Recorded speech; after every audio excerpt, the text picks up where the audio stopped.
welcome to the Sports Note for Tuesday, February the 11th. And we've got just a few weeks left. I want to say we're about 35 days out from Selection Sunday in the NCAA for both the men's and women's tournaments. And we had a little bit of history on Saturday. We saw a program for only the fifth time in the history of the Associated Press poll win two games against number one ranked teams in the same season. Now, you might be saying, Jim, that's probably happened before, but it's only happened 5 times where that team beat a number one ranked team, both at home and on the road. And that's the Florida Gators, coached by Todd Golden. Now, the Gators earlier this year hosted number one Tennessee and completely ran them off the floor, winning by 30. Florida was missing their second leading scorer, Elijah Martin, on Saturday, and then had a very tough on-paper game scheduled against Auburn. Now, they end up falling behind by 10, I should say, within the first 6 minutes, proceed to end up outscoring Auburn by a 43-23 tilt the rest of the half, take a 48-38 lead into the break, stretch the lead to as many as 21 with 14:20 left in the game, and end up walking away with a 9-point win. And the Gators were led by senior guard Walter Clayton Jr., who ended up with 19 points, hit 3 big three-pointers, including one that just kind of sucked the life out of the gym, where he actually hit it from the edges of the Auburn logo, much like when Caitlin Clark set her record a few years ago by standing on the Iowa logo. But Clayton right now averaging 17.5 points per game, 4 assists per night. He's shooting 45.4% from the field, and he's playing 31.9 minutes a night. The Gators don't go without him, but they're getting contributions from so many other players. Martin is their second leading scorer right now. They're getting a lot of contribution from other players. They run 7 or 8 deep in their rotation, but Golden is the one that's getting this team going right now. Now, Golden, it is in his 3rd season in the Swamp, and he's basically brought the House of Horrors back to the O-Dome, the Stephen O'Connell Center in Gainesville. We remember that when Billy Donovan was there and he brought Florida to prominence, and even if you want to go back to the 90s with Lon Kruger, that the O-Dome was always a tough place to play, but it was when kind of Donovan got there and it really turned into like I said before, it turned into a house of horrors, that it was one of those arenas that you really, really did not want to go into. There's certain arenas where you go into them for history. Liberty Hall in Louisville, Rupp Arena in Kentucky, Pauley Pavilion in UCLA.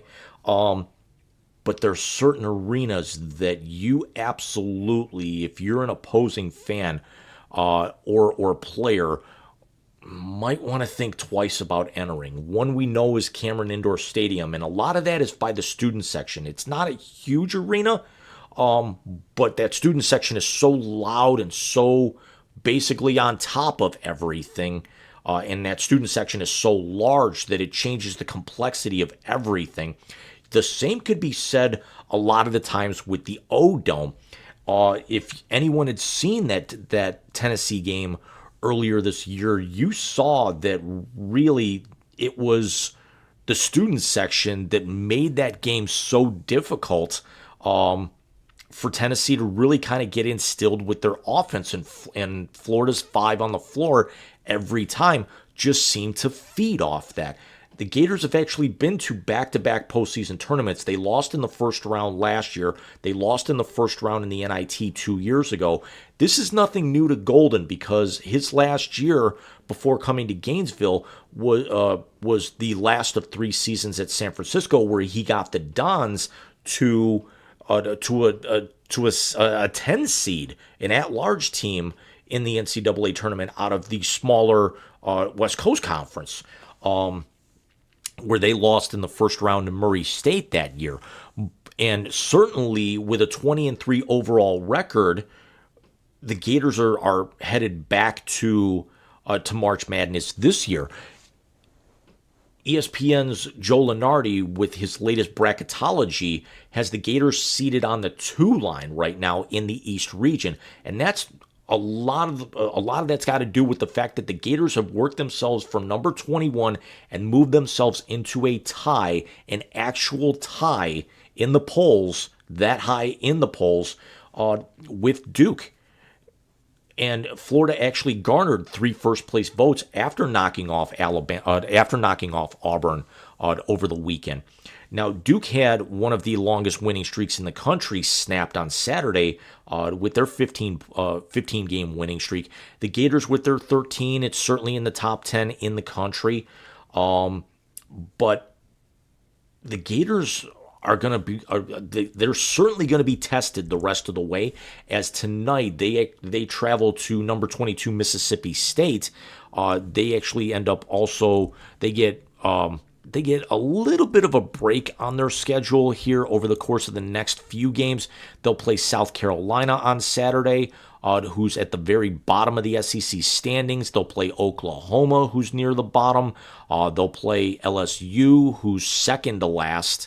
And then they'll play Georgia, who's kind of in the middle of the pack. But the Gators finish up the last 3 games of their season. March 1st, hosting currently number 8 Texas A&M. They will go to Tuscaloosa on the 5th for number 2, possibly at that time number 1, ranked Alabama. And they will finish up on the 8th, hosting currently number 19 Ole Miss. So if the Gators can basically go 6-2 the rest of the way, it certainly puts them in line to be no worse than a 3 seed. I would hope that maybe they can stay the number 2 and the committee would put them in the East region, because that opening weekend would put them in Cleveland. And I've always wanted to catch a Gator game, and for them to kind of come to my neck of the woods, I would absolutely love that. I'm supposed to be off work that weekend. I was stupid enough not to get put on the package to be able to sign up for the tickets for the entire weekend for March Madness, so I will have no problem paying $50-$60 a game to sit up in the nosebleeds at Rocket Mortgage Fieldhouse, what we call on the Wise Guys Romo Fijo, to be able to watch one of those games, maybe able to buy tickets to all 6 because of the 2 games that would actually happen on Saturday in the second round, or on Sunday if the games are slotted Friday, Sunday in Cleveland. But Golden, again, is the glue that is holding this team together right now, but it's certainly not without controversy. We all probably heard the story that back in early November, I want to say it was around November 8th, Golden was named in the I'm looking up the name of the publication now. It was the Independent Florida Alligator, which I'm not sure if that's the student newspaper on campus, but named him as having sexual misconduct, potential stalking of women, especially young women in that area, with many of them being female Florida students. Golden had actually come out the very next day and issued a statement that he was looking to retain legal counsel or seek legal counsel and possibly end up filing suit against those naming him in this for defamation of character. There was a lengthy investigation done by the university, which actually ended up being a Title IX investigation, and it was overseen by, it was also done in conjunction with the UAA, which I believe is the United Athletic Association. They work with a number of different collegiate programs and oversee, adhering to policies and things like that. I don't know too much about the organization, if they're kind of like a watchdog or they work in conjunction with the NCAA, with the enforcement committees and everything.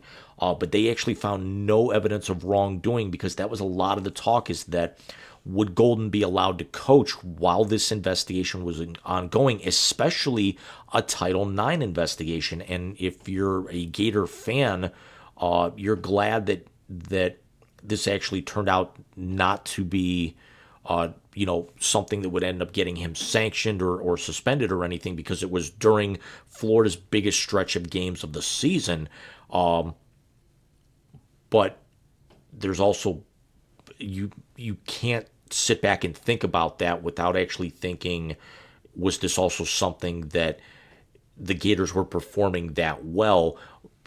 Would you think of it along the lines of, like, with Ohio State, if something came down on Ryan Day because of the fact that he's got a national championship program, would that end up just poof, go away?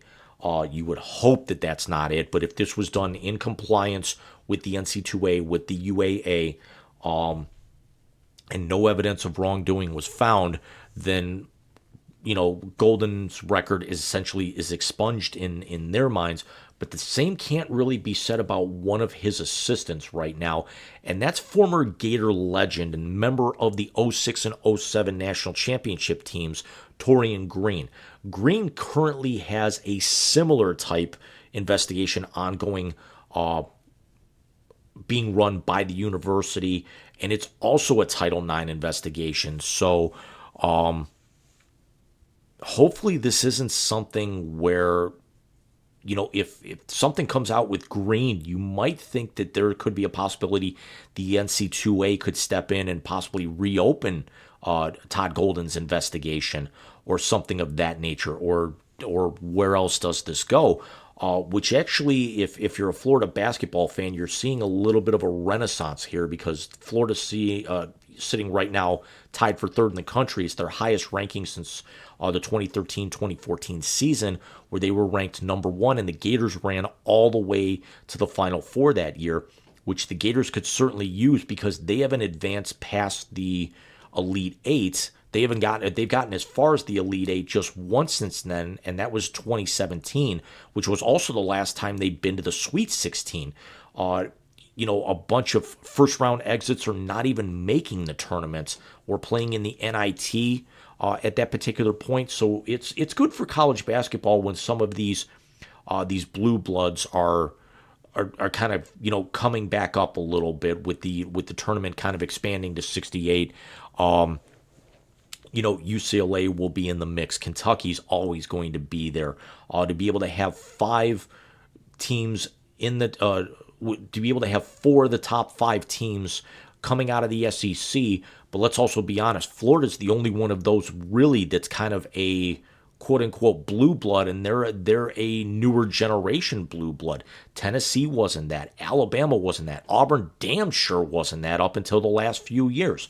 But with the Gators, with the scoring of Clayton being able to hit from anywhere on the floor, the Gators got the 17th best offense in the country thanks to Walter Clayton Jr. They're averaging 83.7 points per game. As Dick Vitale would say, that they are the all-Windex team. They are fourth best in the country. They are pulling down 43.3 rebounds per night. They actually are 44th in the country in points allowed at 66.4. They're 9th in the power index. They're 49th in strength of schedule. And they're 5th in the net rankings, which replaced the old RPI back in 2018. They're 2-2 against ranked opponents this year. Now, both of those wins were against number one teams. Those two losses, if we remember, was that tightly contested game against Kentucky just prior to the loss. Just prior to the first Tennessee win. But that second loss was them going to Knoxville and the Volunteers getting their revenge and blowing the doors off the Gators, winning by 20 on their home floor. Florida's only loss was a game that I couldn't actually, unfortunately, watch because I couldn't cheer one against the other, and it was the Gators losing at home in a very closely contested game to my other favorite team in college basketball, the Missouri Tigers, by a single point. So when you look at the three Gator losses this year, 20 to Tennessee, 6 to Kentucky, 1 to Mizzou. All three of those teams are currently ranked. Kentucky's in the top 15. Mizzou's ranked 21st. Tennessee's in the top 5. They've got 2 wins over number one opponents this year. They're still going to play four more ranked teams, including one that's actually tipping off momentarily from the time that I'm recording this. And they finish up with, as I mentioned earlier, their final three are all against ranked opponents, and two of those opponents could end up being in the top five, in the top 10, if not the top five by the time that gets here. So let me know what you guys think. Where do you think Florida's ceiling is right now? Do you think do you take an issue with the fact that Florida goes into Auburn, wins convincingly, and Auburn is still number one in the country, and Florida, having beat two of the teams currently in the top five, is currently sitting tied for third. Where do you see the Gators possibly getting seeded in terms of not so much a region, but where do you see? Are they on the 1, 2, 3, 4 line? Do they fall apart? Do you think that they could actually end up running well in the SEC tournament next month? But I will be back with you guys very, very soon.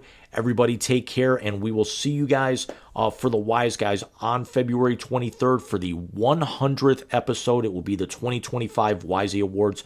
Everybody, again, take care and enjoy some great college basketball in the next couple of weeks.